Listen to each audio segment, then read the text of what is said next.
கோதை நாயகி அம்மாள். Recent டேஸில் இவங்கள பற்றி எனக்கு தெரிய வந்துச்சு. சரி, இவங்கள பற்றி முழுசாக தெரிஞ்சுக்கலாம் அப்படின்னு நெட்டை அலசி பார்த்தா ஏமாற்றம் தான். இவங்கள பற்றின முழு தகவல் எங்கேயும் கிடைக்கல. சரி, புத்தகத்தில் தேடுவோம்னு தேடும்போது தான் நிவேதிதா லூயிஸ் அவர்கள் எழுதின முதல் பெண்கள் அப்படிங்கிற புத்தகம் எனக்கு கிடைச்சிது. இந்த புத்தகத்தில் கோதை நாயகி அம்மாள் பற்றி முழு விவரங்களும் இருந்துச்சு.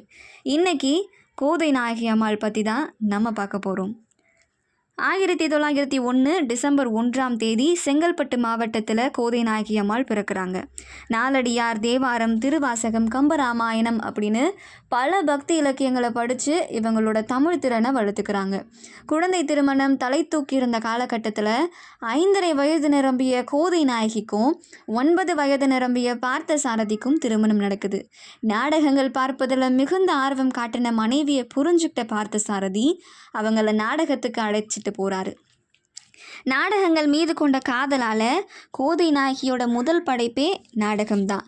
கோதை சொல்ல சொல்ல அவரது பக்கத்து வீட்டு பெண்ணான டி.சி. பட்டம்மாள் கேட்டு எழுதின கோதையோட முதல் நாடகம் இந்திரமோகனா.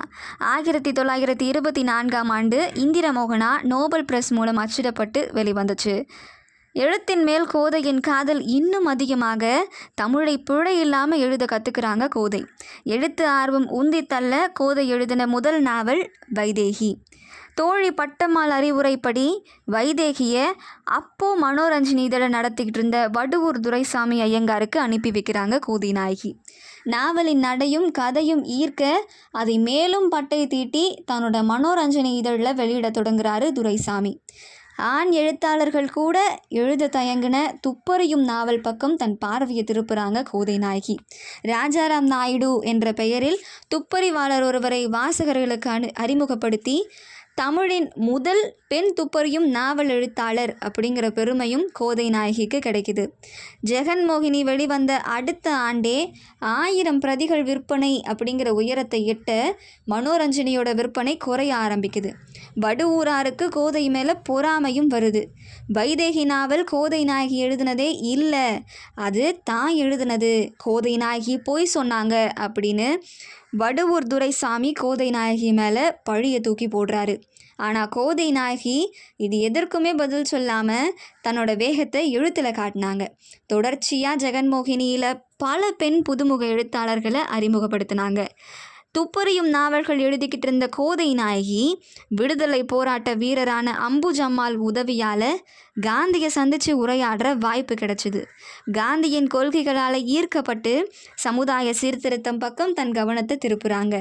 வரதட்சணை கொடுமை எதிர்ப்பு, தீண்டாமை எதிர்ப்பு, ஆலய பிரவேச ஆதரவு அப்படின்னு தன்னோட கொள்கைகளை எழுத்து மூலமாக மக்களுக்கு கொண்டு போனாங்க. இவர் எழுதின புதுமை கோவில் அப்படிங்கிற நாவல் காந்தியத்தை முன்னிறுத்துச்சு.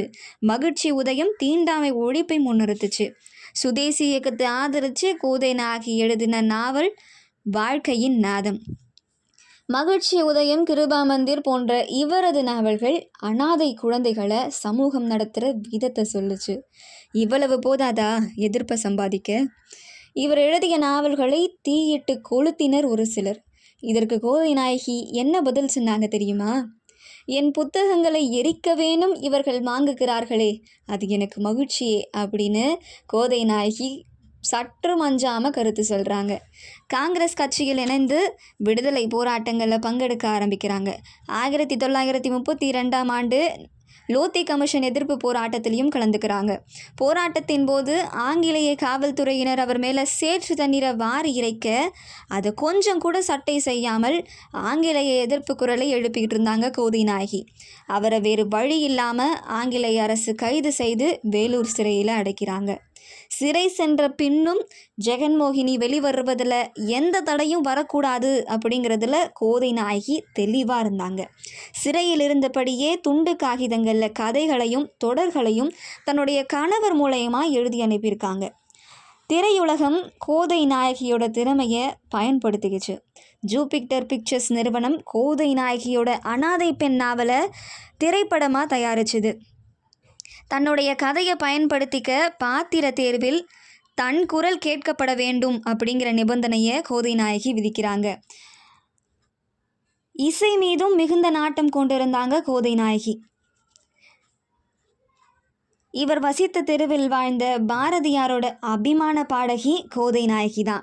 பாரதியார் பாடின ஆடுவோமே பல்லு பாடுவோமே பாடல் இவர் குரலில் கற்பனை செய்து பாரதி எழுதியதே அப்படின்னு நிறைய பேர் சொல்லிக்கிட்டு இருக்காங்க. அனாதை பெண் படத்துக்கு அப்புறமா ராஜ்மோகன், தயாநிதி, தியாககொடி, நளினி சேகரன் போன்ற இவரது நாவல்கள் படமாக தயாரிக்கப்பட்டது. தயாநிதி நாவல் சித்தி அப்படிங்கிற பெயரில் வெளிவந்துச்சு. தன்னோட வாழ்நாளில் 115 நாவல்கள் எழுதி 100 பெண்களை எழுத்துலகத்திற்கு அறிமுகப்படுத்தி கவியோக சுத்தானந்த பாரதியால் புதின அரசி அப்படின்னு அழைக்கப்பட்ட கோதை நாயகி வரலாறு பெரிதும் மறந்து போன முதல் பெண் தான்.